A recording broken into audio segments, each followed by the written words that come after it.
these companies are starting to use drones for delivery. There's companies out there that are using them to inspect buildings, inspect high wires, to use them when they're out in the field. They're trying to find out whether a piece of property is suitable for sale. They do, I don't know if you know what this is, it's called surveying or mapping. They go out and actually take drones and they fly back and forth over in a grid pattern, kind of like a bunch of squares, and then they look at it and they go, okay, here's the topical map, and they can actually make 3D images of those areas. And what I want to do is I want to prepare people, students, to leave this high school and could actually create a job for themselves out in the field. And if you want to go to college, great. Go to college. Get you a degree. That's a great thing to do. But you could also pay for your college if you don't have any other way with a side business that you do using drones. A Part 107 license is what you have to have. It's called Part 107. It's an FAA license. And you can actually make money with a drone. If you don't have your Part 107, then you can get in trouble for trying to make money with your drone. So if you want to pay your way through college, if you want to just start a business and get out there and go to work, at 16 years old, you can have a license to fly a drone and make money. Real estate agents use them all the time. You could be locally going to all these different real estate agents and showing them how well you do video photography and aerial photography and pictures, and they would hire you to come out, and they pay, you know, anywhere from $150 to $500, depending on what house it is, to make that money in just a few hours, okay? So it's a way to make money. It's a way to get introduced to technology and things that will help you in all parts of your life, okay? Raise your hand if you either have or have flown a drone. Let me see. Okay, good, excellent, excellent. That's a lot of y'all. Okay, so a lot of you would already have a big step up in understanding on other people, because another show of hands, are these easy to fly? If they are, just raise your hand. It's easy to fly. You know what? Anybody can do it. Okay? You might be super smart. I don't know. It wasn't easy for me. These are a little bit more difficult to fly. The thing that makes them more difficult is that they're faster, stronger. They do a lot of things really quick. If you're not careful, you could end up with one in a tree or into a building or into traffic, and we don't want that to happen. So it's very important that you learn how to fly these correctly. And the racing drones, some of these can go 80, 90 miles an hour, okay? And they use a little camera right here, it's a CCD camera. And so while we're flying, we're actually seeing what we're flying by holding goggles over our eyes. This one is actually just as fast as this one is. So the size sometimes doesn't matter. In these cases, both of these drones do about the same thing. I mean, one does it on a smaller scale.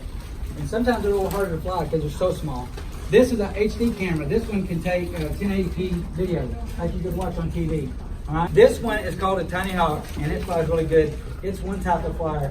A lot of people get these, and they start off with this so that when they fly, it bumps into things and it doesn't hurt you. The other thing you have to know, though, is there's some danger involved, and the danger is that, see this charcoal in here? Okay, see that? It used to be a battery. It actually used to be 6 batteries and a charger. That happened in my garage. I wasn't very smart. I didn't understand what was going on. I tried to get started before I knew everything I should know. So I tried to charge a regular battery on a high voltage charger, and I started a fire in my garage. Okay, luckily I was watching. That's the one thing you never do. You never walk away while you're charging your batteries. So if I don't teach you anything else today, don't have this happen in your house. If I had left this battery charging, it was close to bedtime. If I left this charging, gone to bed, it would have started a fire in my house. I would probably burn my house down. There's a lot of different things we do with the group. This is one thing that we haven't done yet, but it's one thing we will be doing, is we use propellers for different things. This is a little car we made. The 3D printed body, I did on a 3D printer upstairs. And then we add the motors to it and a little switch, and it can actually push itself along with propellers. So we learn a lot of different things by doing this. This is what the body looked like before I put it all together. Just printed it right off the printer. Sometimes we get the ones that don't have cameras built into them. They're just toy. And so I said, you know what we should do is get a camera that goes on our other drones and add it to one of the toys. So that's what I did. So now we can fly this one using goggles. But it's just a toy. It's something to practice with. If you crash this one, you crash $1,500 worth with a drone. If you crash this one, you crash $40 worth of drone. So it's sometimes better to just go with a smaller one when you're starting out that you can crash and bump and replace pieces on, and it doesn't hurt anything. You can work on it, okay? So what I wanted to do is show you kind of how things look when you're flying in the goggles.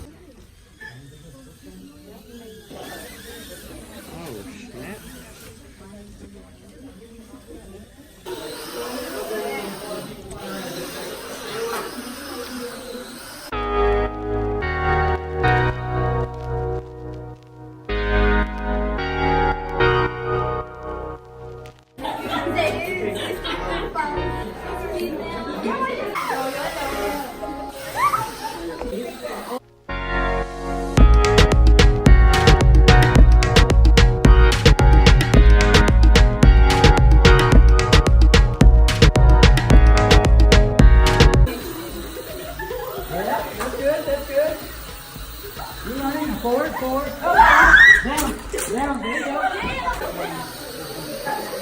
Now, ready?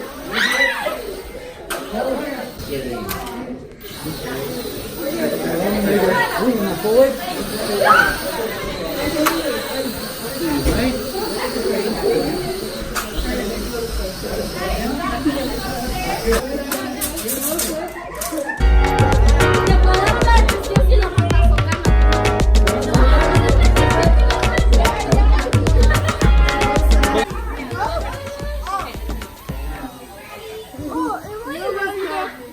Don't kill me. Part 2, I guess.